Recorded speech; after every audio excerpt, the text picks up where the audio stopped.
এমনভাবে খাবেন না যেটা এটা আপনার জীবনের শেষ খাওয়া। এমনভাবে খাবেন না আল্লাহর ওয়াস্তে।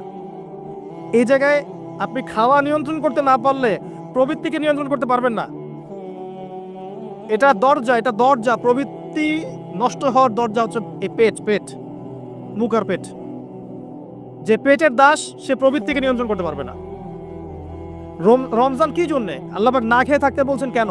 যাতে আপনি তাকওয়া অবলম্বন করতে পারেন, নফসটাকে কন্ট্রোল করতে পারেন। কথা কি বুঝতে পারছেন? পানি খাবো না কেন? পানি তো হালাল। নফসটা কন্ট্রোল করা, না আমি করব না।